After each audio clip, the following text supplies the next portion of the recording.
ایک صبر، تو جب ہم وہ اٹھاتے ہیں تو ہمارے مسل چیختے ہیں، پھر ہم اٹھاتے ہیں تو ہمارا جسم خوبصورت بنتا چلا جاتا ہے۔ اور اگر یہ نہیں کرتے ہیں تو پیٹ آگے بڑھ جاتا ہے، جوانی میں ہی بوڑھے ہو جاتے ہیں۔ تو ایسے ہی جب آپ اپنی روح پر صبر کی برداشت ڈالتے ہیں تو وہ روح اندر سے نا پھولتی ہے، پھیلتی ہے اور ایک طاقت بنتی ہے۔ وہ ایسی طاقت بن جاتی ہے جو آپ کی مجلس میں بھی بیٹھے گا نا، اس کی بھی زندگی بدل جائے بغیر بولے۔ چپ رہنا سیکھو۔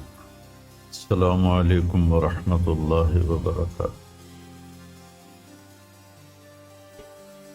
بسم اللہ الرحمن الرحیم، والصلاة والسلام علی رسولہ الکریم وعلی آلہ وصحبہ اجمعین، اما بعد۔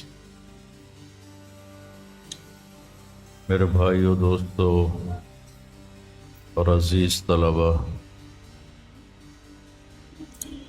اللہ تعالیٰ نے اس دنیا کو رہنے کی جگہ نہیں بنایا، یہ امتحان کے لیے ہے۔ وَلَنَبْلُوَنَّكُمْ، ضرور آزمائیں، وَلَتُبْلَوُنَّ، ضرور آزمائے جاؤ گے، لِيَبْلُوَكُمْ، آزمائے گا، لِنَبْلُوَهُمْ، آزمائے گا۔ کتنے قرآن میں یہ الفاظ آتے ہیں۔ تو امتحان میں تو چیز کو پیچیدہ کر کے پیش کیا جاتا ہے۔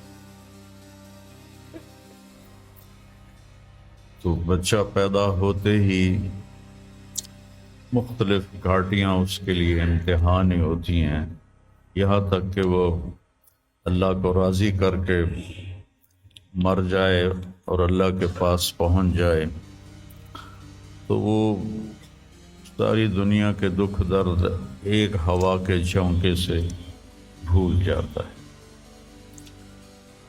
تو اس لیے اللہ نے اس کائنات میں اندھیرا رکھا ہے، روشنی کو لانا پڑتا ہے۔ اس کائنات کی اصل اندھیرا ہے، راستہ تلاش کرو، روشنی کو لانا پڑتا ہے۔ دنیا کا 97، اس کائنات کا 97% بالکل گھپ اندھیرا ہے، اس کے بارے میں آج تک کوئی کچھ نہیں جانتا اس میں کیا ہے۔ یہ جو 3% ہے، اس میں تعالیٰ نے روشنی کا انتظام کیا ہے، یہ بھی اندھیرا۔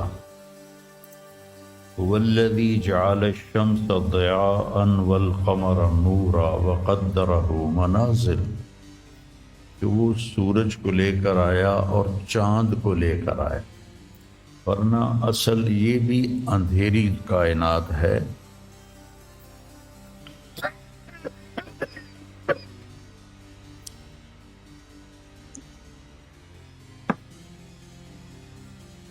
وَآیَةٌ لَهُمُ اللَّيْلُ نَسْلَخُ مِنْهُ النَّهَارَ فَإِذَا هُمْ مُظْلِمُونَ۔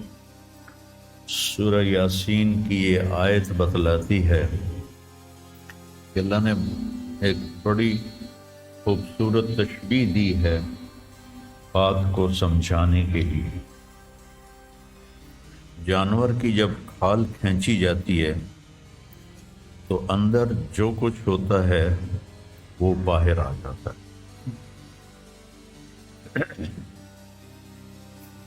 پھل کی جب کھال اتاری جاتی ہے تو اس کے جو اندر ہوتا ہے وہ باہر آ جاتا ہے۔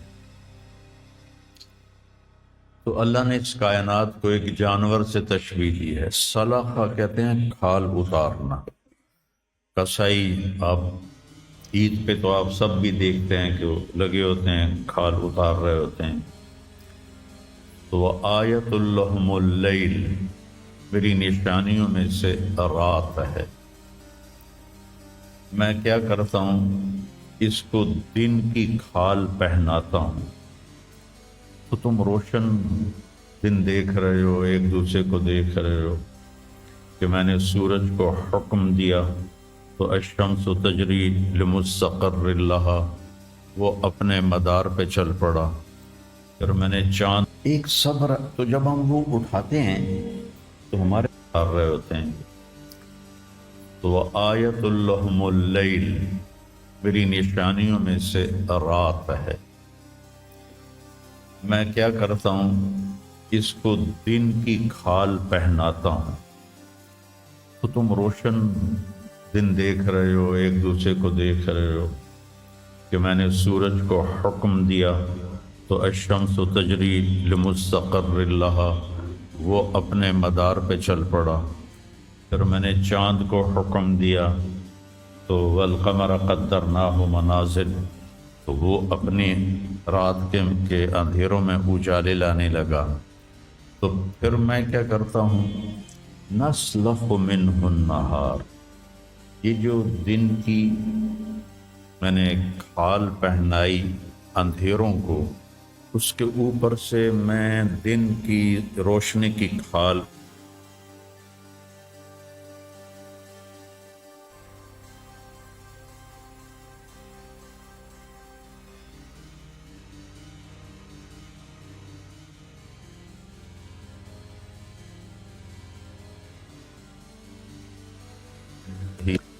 لمبت پریشانیاں رکھ دی۔ تو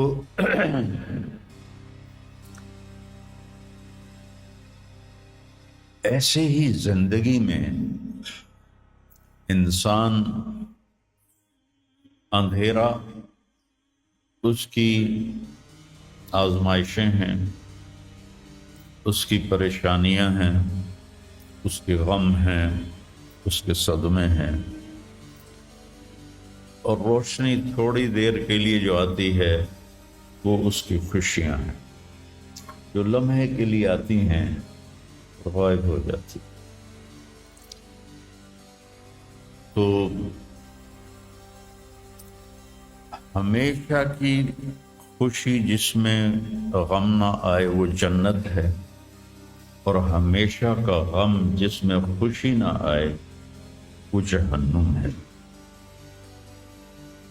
اللہ جب جنت والے جنت میں چلے جائیں گے اور جہنم والے جہنم میں چلے جائیں گے تو اللہ کہے گا یا اہل الجنہ، اے جنت والو، وہ کہیں گے لبیک ربنا وسعدیک، یا رب ہم حاضر ہیں۔ تو اللہ پوچھے گا کم لبثتم فی الارض عدد السنین، فیصلہ آباد میں کتنی زندگی گزاری تھی؟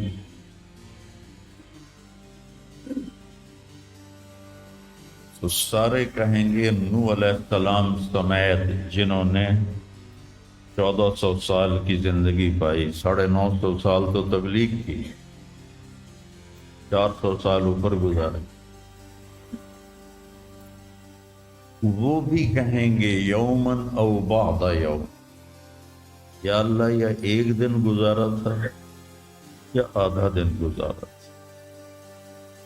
تو اللہ تعالیٰ فرمائیں گے نعم متجرت، شاباش، مبارک ہو، بہت خوبصورت تم نے تجارت کی، دن آدھے دن کی۔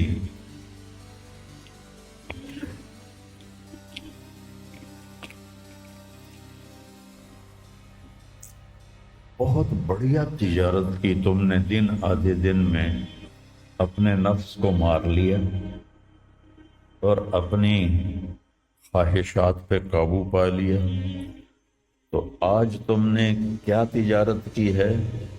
تم نے رحمتی و کرامتی و جنتی، تم نے ان ناگواریوں کو برداشت کرنے کے بدلے میں میری دائمی رحمت کو خریدا، میرے دائمی اکرام کو خریدا، اور میری ہمیشہ کی جنت کو خریدا۔ خالدین فیہا، جاؤ مزے کرو، کوئی موت نہیں۔ میرے نبی نے فرمایا اگر موت ہوتی تو یہ خوشی سے مر جاتا، لیکن موت ہے نہیں۔ پھر اللہ تعالیٰ جنت جہنم والوں کو پکارے گا، یا اہل النار، وہ کہیں گے لبیک ربنا وسعدیک۔ تو اللہ پوچھیں گے کم لبثتم فی الارض عدد السنین، کتنی عمر گزاری دنیا میں؟ تو سب سے لمبی عمر پانے والی قوم عاد تھی، عرب۔ ایک عرب بائدہ ہیں، ایک عرب عاربہ ہیں۔ عرب بائدہ وہ ہیں جو مٹ گئے، ان کا نشانی نسلیں ختم، اس میں قوم عاد ہے۔ ان کا بچہ ابن کثیر نے لکھا ہے 300 سال میں بالغ ہوتا تھا، اور اب ہماری 300 سال میں 6 نسلیں ختم ہو جاتی، 300 سال میں بالغ ہوتے تھے۔ 500 600 سال 800 700 سال ان کی اوسط ان کی عمریں ہوتی تھی، اور بوڑھے نہیں ہوتے تھے۔ ایسے درخت کو پکڑ کے اکھاڑ کے پھینک دیتے، ایسے پکڑ یوں اکھاڑ کے پھینک دیتے، جیسے ہم تیلے کو اکھاڑتے ہیں تو پورے درخت کو اکھاڑ دیتے۔ تو اتنی لمبی زندگی گزارنے والی قوم، اور باقی سارے اہل جہنم کہیں گے یومن او بعد یوم، یا اللہ ایک دن، اور دوسرے کہیں گے نہیں غلط کہہ رہے ہیں، آدھا دن، آدھا دن۔ لم یلبثوا الا عشیۃ او ضحیٰ۔ اللہ تعالیٰ فرمائیں گے بئس ما اتجرتم فی یوم او بعد یوم، کیا گھاٹے کا سودا کیا تم نے دن آدھے دن کے بیچ۔ جس کو اللہ گھاٹا کہے وہ گھاٹا ہے، یہاں کے گھاٹے تو اوپر نیچے ہوتے رہتے۔ تاجر کو ایک سیزن میں نقصان ہوتا ہے، اگلے سیزن میں اللہ اس کو ڈبل نفع دے دیتا ہے، اللہ کا نظام ہے۔ کتنا برا سودا کیا تم نے دن آدھے دن کا، غضبی، میرے غضب کو خریدا، سخطی، میری ناراضگی کو خریدا، ونار جہنم، اور جہنم کی آگ کو خریدا، خالدین فیہا، پڑ جاؤ ہمیشہ کے لیے۔ تو میرے نبی نے فرمایا لو کان الموت لماتوا طرحا، اگر موت ہوتی تو یہ غم سے مر جاتے، اور جنت والے لو کان الموت لماتوا فرحا، اگر موت ہوتی تو وہ خوشی سے مر جاتے۔ تو ابدی خوشی جنت میں ہے، اور ابدی غم جہنم میں ہے۔ ابھی ایک آیت پڑھی تھی مولوی نعمان نے، لہم ما یشاءون فیہا ولدینا مزید، جنت میں جو کچھ تم چاہو گے تمہیں ملے گا، جتنا چاہو گے اتنا ملے گا، جس وقت چاہو گے اس وقت ملے گا۔ پھر جہاں تمہاری سوچ بھی نہیں ہے وہاں سے ہم مزید دینا شروع کریں گے اور دیتے جائیں گے، نہ زندگی ختم ہوگی نہ اللہ کی عطا ختم ہوگی۔ ایک چیز کو ہم دنیا میں چاہے کتنی خوبصورت ہو، کچھ دن کے بعد اس کی کشش ختم ہو جاتی ہے، کیونکہ اس کا حسن ٹھہرا ہوا ہوتا ہے، ٹھہرا ہوا ایک ہی جگہ ہوتا ہے، اور پھر کٹنا شروع ہو جاتا ہے، کٹنا شروع ہو جاتا ہے۔ لیکن جنت میں کیا ہوگا؟ میرے رب کی عزت کی قسم جو سن رہا ہے، اگر آپ ایک ٹہنی کو بھی دیکھنا شروع کرو گے نا، ٹہنی، ایک ٹہنی، پورا درخت میں ایک ٹہنی، اس کو بھی ہزاروں سال دیکھتے رہو گے تو آپ کا جی نہیں بھرے گا کہ اللہ اس کے حسن کو بڑھاتا رہا، پڑھا رہا ہوگا، پڑھا رہا ہوگا، پڑھا رہا ہوگا، پڑھا رہا ہوگا۔ اپنی بیوی کو، جنت کی حور کو لاکھوں سال ایسے بیٹھ کے دیکھتے رہو گے، تو تمہارا دل نہیں بھرے گا کہ اس کا حسن ہر لمحے پہلے سے اوپر، پھر اس سے اوپر، پھر اس سے اوپر، پھر اس سے اوپر، اور پھر آگے کوئی حد ہی کوئی نہیں۔ یہاں تو حد ہے نا، اس کے آگے کوئی حد ہی کوئی نہیں۔ لہذا کئی بچے پوچھتے ہیں جنت میں ہمیشہ رہیں گے تو پھر کیا کریں گے، بور نہیں ہو جائیں گے؟ میں نے کہا بیٹا آپ لوگ دنیا کی زندگی پہ قیاس کرتے ہو کہ بور ہو گئے۔ تو میری بہن کے بچے چھوٹے تھے تو جب وہ کچھ کھیل کھول کے تھک جاتے تو پھر ماں سے کہتے اب کیا کریں، اب ہم کیا کریں؟ تو وہ ہم نے دنیا پہ قیاس کیا ہوا ہے کہ جیسے یہاں بور ہو جاتے ہیں۔ ایک لمحے کے کروڑویں حصے میں بھی اللہ کی عطا ایسے جا رہی تھی، ایسے جا رہی تھی، ایسے جا رہی تھی۔ تو لہٰذا آپ کسی چیز سے بھی آپ کا دل نہیں بھرے گا، چاہے آپ خربوں، دیکھو خربوں اربوں جو ہے یہ دنیا کے لیے ہیں، وہاں ان کی کوئی حیثیت نہیں ہے۔ کہ تھوڑا سا اوپر جا کے ویسے ہی ٹائم ختم ہو جاتا ہے، ٹائم میں تو اللہ نے ہمیں باندھا ہے۔ تو ولدینا مزید، یہ جنت والوں کے لیے سب سے اعلیٰ درجے کی آیت ہے کہ لہم ما یشاءون فیہا ولدینا مزید، جو چاہو گے پاؤ گے، اور پھر ہم مزید۔ ایک حدیث بھی یاد آ گئی، ایک جنتی ایسے بیٹھا ہوگا ٹیک لگا کے اپنے تخت پر، تو سامنے ایک منظر ہوگا، اس کو دیکھنے کے مزے لے کے تو اس میں اس کو سال ہا سال گزر جائیں گے۔ تو اللہ کہیں گے میرا بندہ تو ہی خوش ہے جی، پھنس گیا ہے نا، کوئی اور شے بھی کھاؤ۔ تو اس کے ایسے بیٹھا ہوگا تو اس کے کندھے پہ ایسے کوئی ہاتھ مارے گا، وہ ایسے یوں پیچھے مڑ کے دیکھے گا تو ایک لڑکی کھڑی ہوگی جس نے 100 جوڑے پہنے ہوں گے، اور ان جوڑوں میں اس کا پورا جسم چاندی کی طرح، شیشے کی طرح چمک رہا ہوگا۔ اس کے چہرے کو دیکھے گا، ان گالوں میں اس سے اپنا چہرہ نظر آئے گا، ایسا شفاف ہوگا یہ۔ جب اس کے سینے پر نظر پڑے گی تو اس میں اپنا چہرہ دیکھے گا، اس کے پیٹ پر نظر پڑے گی تو اسے اپنا چہرہ نظر آئے گا، تو انہیں کملا ہو جائے گا۔ وہ کہے گی اما لک فینا من رغبۃ، آپ کو میری ضرورت ہے؟ کہے گا بلا، کیوں نہیں، اور تو ہے کون، میری جنت کی تو نہیں ہے؟ یہ جو 72 حوریں ہیں یہ تو شروع میں ہیں، پھر تو ملتی ہی رہیں گی ہر نعمت، صرف حور نہیں، ہر نعمت ملتی ہی رہے گی۔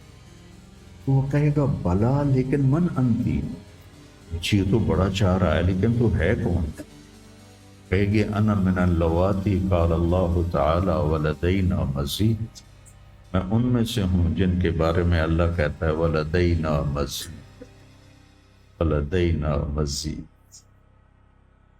ولدینا مزید، ہم پھر تمہیں اور بھی دیں گے، اور بھی دیں گے، اور یہ چند دن ہیں گزار لو میری مان۔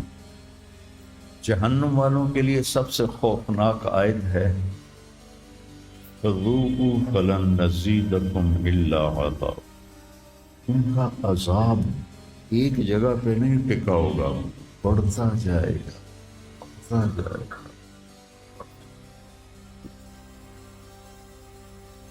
فَيُعَذِّبُهُ اللَّهُ الْعَذَابَ الْأَكْبَرَ، عذاب اکبر کہنے والا اللہ اکبر ہے تو کتنا بڑا ہوگا۔ النار الکبریٰ، بہت بڑی آگ۔ جہنم سے کسی کو نکال کے دنیا کی آگ میں لٹا دیا جائے تو وہ ایسی گہری نیند سوئے گا کہ اس کی آنکھ ہی نہیں کھلے گی، وہ اسے ٹھنڈک محسوس ہوگی۔ اور جہنم کی دیوار میں سوئی کے ناکے کے برابر سوراخ ہو جائے تو اس سے جو چنگاری نکلے گی پوری دنیا کو راکھ بنا دے۔ اللہ ہماری حفاظت سے۔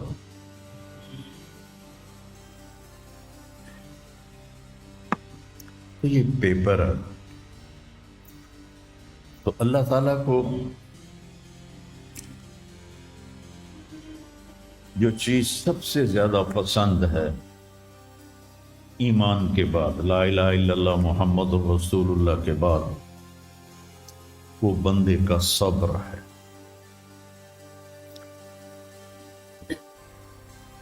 وَلَنَبْلُوَنَّكُمْ بِشَيْءٍ، تھوڑا سا، من الخوف والجوع، بھوک، ونقص من الاموال والانفس،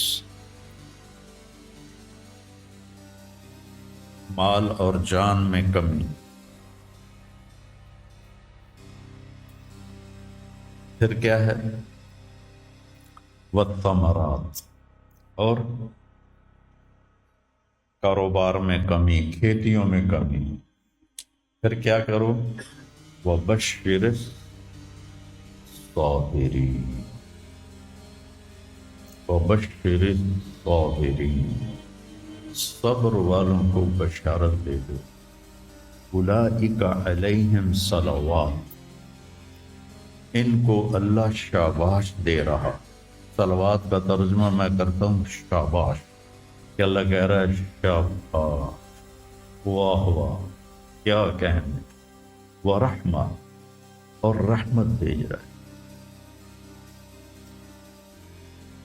وَأُولَئِكَ هُمُ الْمُهْتَدُونَ، اور یہی ہیں ہدایت یافتہ۔ ایک دفعہ ابن القیم رحمہ اللہ کی اب تو نہ کتاب یاد ہے نہ پڑھا یاد ہے، سوائے ایک فغان بے شرر سینے میں باقی رہ گئی، سوز بھی رخصت ہوا جاتی رہی تاثیر بھی۔ تو انہوں نے تمام صفات ایمان کے ساتھ صبر کو قرآن سے دکھایا، ایمان کے ساتھ صبر، نماز کے ساتھ صبر، روزے کے ساتھ صبر، ذکر کے ساتھ صبر، جہاد کے ساتھ صبر، انفاق کے ساتھ صبر، تبلیغ کے ساتھ صبر، ہر چیز کے ساتھ صبر صبر صبر صبر صبر۔ صبر انسان کے ایمان میں ایسے ہے جیسے جسم میں روح ہوتی ہے، روح نکل جائے تو جسم میت ہوتا ہے، ایمان میں سے صبر نکل جائے تو صبر بے جان ہو جاتا ہے۔ وَاسْتَعِینُوا بِالصَّبْرِ وَالصَّلَاةِ، مجھ سے مدد طلب کرو صبر اور نماز سے۔ پھر آگے کہا ان اللہ مع الصابرین، میں نمازیوں کے ساتھ نہیں، میں صبر والوں کے ساتھ۔ پھر صبر دو طرح کا ہے، ایک ہے جس پر ہمارا اختیاری کوئی، میرے سر میں درد ہے، اب بھی درد کے ساتھ بول رہا ہوں، بچوں کو چھٹیاں ہونے والی اس لیے تھوڑی بات ان سے کہہ رہا تھا، تھوڑی تمہیداً کچھ اور باتیں آ گئی۔ میں کیا کروں، کسی سے لڑائی کروں، کسی ڈاکٹر کا گریبان پکڑوں؟ میرے لیے صبر کے سوا چارہ کوئی نہیں، مجھے صبر ہی کرنا ہے، اور اپنا دوا کھانی ہے، اگر اللہ اس میں شفا ڈال دے تو اس کی مرضی، نہیں ڈالی تو بھی اس کی مرضی پر راضی۔ یہ صبر ہے غیر اختیاری، اس پر بھی بہت بڑا اجر ہے۔ میرا جوان بیٹا میرے ہاتھوں سے نکل گیا، میں نے اپنے ہاتھوں سے اسے قبر میں اتارا، یہ صدمہ مجھے بھولتا ہی نہیں۔ ساری زندگی بڑی آزمائش، شہرت آپ کو نظر آتی ہے کہ بڑی واہ واہ ہو رہی ہے، بڑا یہ ہو رہا ہے وہ ہو رہا ہے، لیکن اس کے اندر اتنی آزمائشیں ہیں، اگر اللہ سے ڈر کے آدمی چل رہا ہو تو پھر اس میں اتنے امتحان ہیں کہ آدمی یا تو بچا بچا کے نہ رکھ اسے، تیرا آئینہ ہے وہ آئینہ، کہ شکستہ ہو تو عزیز تر ہے نگاہ آئینہ ساز میں۔ دل ایسے ہی پارا پارا ہو جاتا، برداشت کرو۔